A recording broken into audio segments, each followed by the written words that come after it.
LR of 1 అనేది మనకు passer అనమాట. నీకు డీటెయిల్గా చెప్పాలంటే మనకి యాక్చువల్లీ పాసర్ అనేది ఇలా ఉంటుంది. పాసర్లో 2 టైప్స్ ఉంటాయి, top down passer, bottom up passer. Top down passer మనకి రికర్సివ్ డీసెంట్ పాసర్ ఉంటుంది, ఎల్ఎల్ ఆఫ్ 1 పాసర్ ఉంటుంది. అంటే ఇది వీళ్ళు రఫ్గా ఇచ్చారు, ఇది మనకి మెయిన్ అనమాట. పాస్ అనేది సెకండ్ స్టేజ్ ఆఫ్ కంపైలర్. అంటే కంపైలర్ ఉంటాయి కదా designs, lexical analysis, syntax analysis. ఇది సింటాక్స్ అనాలిసిస్ అంటే సెకండ్ ఫేజ్ అనమాట. ఇది ఇన్పుట్గా కాంటెక్స్ట్ ఫ్రీ గ్రామర్ తీసుకొని ఒక పాసిటీని మనకు అవుట్పుట్గా ఇచ్చుద్ది అనమాట. సో ఇది ఇన్పుట్ అంటే ఏంటి, కాంటెక్స్ట్ ఫ్రీ గ్రామర్ కదా. కాంటెక్స్ట్ ఫ్రీ అంటే దీని ముందు ఏముంది, లెక్సికల్ అనాలిసిస్. లెక్సికల్ అనాలిసిస్ మనకి అవుట్పుట్ ఏమొస్తుంది, టోకెన్స్. ఆ టోకెన్స్ దీనికి ఇన్పుట్గా అవ్విద్ది అనమాట. ఇది ఇక్కడ వరకు అయిపోయింది. ఈ పాసర్లో మనకి 2 టైప్స్ ఉంటాయి, top down passer, bottom up passer.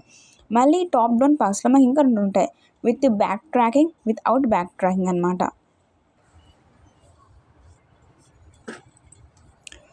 Back tracking అని ఉంది కదా, if one derivation rule phase, compiler restarts this process by taking another derivation rule of same production is called as backtracking. ఇది నాకు అర్థం కాదు అంటే నేను గో త్రూ అవ్వలే, జస్ట్ ఇప్పుడు తీసాను అనమాట అంతే. సో ఏంటంటే ఇప్పుడు ఇక్కడ నాకు ఎగ్జాంపుల్ ఏం గుర్తుందంటే మనకి ఏముంది, ఇది మనకి ఇన్పుట్ ఇచ్చారు, నాకు అవుట్పుట్ ఇది రావాలి. నేను బ్యాక్ ట్రాక్ చేసుకుంటూ వచ్చాను అనమాట. నాకు ఈ పాయింట్లో నాకు అవుట్పుట్ వచ్చింది, అంటే ఎగ్జాక్ట్ అవుట్పుట్ వచ్చింది. నాకు 1 and 3లో నాకు అవుట్పుట్ రాలే బికాజ్ ఆఫ్, ఇప్పుడు నేను చూసుకుంటే కనుక నీకు S tends to R X D ఉంది, R Z D ఉంది. అంటే 2 సేమే, నీకు Z ఉంది, X ఉందన్నమాట. నీకు ఈ రెండే మారిపోయినాయి, మిగతావన్నీ సేమ్గా ఉన్నాయి ఈ 2 కంపేర్ చేస్తే. నీకు X అంటే ఈ గ్రామర్ ఉంది, Z అంటే ఈ గ్రామర్ ఉంది. ఇప్పుడు నువ్వేం చేస్తున్నావు, ఒక ట్రీని డిరైవ్ చేస్తున్నావు, నీకు ఇది ఇన్పుట్ కావాలన్నమాట. అంటే నీకు ఇది అవుట్పుట్గా రావాలన్నమాట.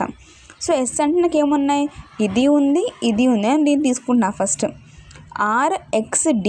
ఓకే, నాకు X అంటే ఏముంది, 2 ఉన్నాయి, ఒకటి తీసుకుంటున్నా, OA అయిపోయింది. ఫస్ట్ ఇలా రావాలిగా, XOAD. ఇది నాకు దీనికి ఈక్వల్ అయిందా, అవ్వాలి. అంటే నాకు X ప్లేస్లో నేను OA పెడితే నాకు అవ్వలేదు, ఇప్పుడు ED పెట్టి చూస్తా. X ప్లేస్లో ED పెట్టా, REDD. ఇది ఏ కదా, ఇది ఏ అనమాట, ఇది READ. ఇది ఈక్వల్ అయిపోయిందిగా, ఇక్కడితో అయిపోయింది. ఇప్పుడు ఏముందా, X ప్లేస్లో 2 ఉన్నాయి, 2 యూజ్ చేసా. ఇప్పుడు జెడ్కి వస్తున్నా, జెడ్లో ఇప్పుడు నేను X యూజ్ చేసాను కదా, ఇప్పుడు జెడ్కి వస్తున్నా. జెడ్లో ఏముంది, RZD. జెడ్లో నాకేముంది, AI ఉంది, AI పెట్ట, RAID రీడ్. నాకు ఇప్పుడు ఏంటంటే ఉన్న గ్రామాల్లో నేను మార్చుకున్నప్పుడు నాకు అవుట్పుట్ ఏమొచ్చింది, నాకు ఉన్న దానికే వచ్చిందా లేదా చూసుకోవాలి. ఇప్పుడు నాకు ఏముంది, నాకు ఇక్కడ రాంగ్ వచ్చింది, నేను మళ్ళీ వెనక్కి వెళ్ళాను కదా, వెనక్కి వెళ్ళి మార్చుకున్నా. సో ఇది back tracking.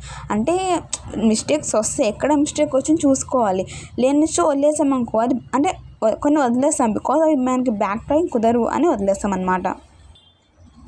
So with back tracking, without back tracking మనం చూస్తుంది ఏంటిది, అది బ్యాక్ ట్రాకింగ్, అది బ్రూట్ ఫోర్స్ అనమాట. ఇది నాకు నో ఐడియా. వితౌట్ బ్యాక్ ట్రాకింగ్లో మాకు 2 ఉంటాయి, recursive decent pass, predictive decent pass. Recursive decent pass, దీని ఇంకో పేరు నాన్ రికర్సివ్ డీసెంట్ పాస్ అనమాట. మనం దీన్ని ప్రిడిక్టివ్ పాస్గా పిలుస్తాం. దీన్నే మనం LL of 1, LL of K అని కూడా పిలుస్తాము.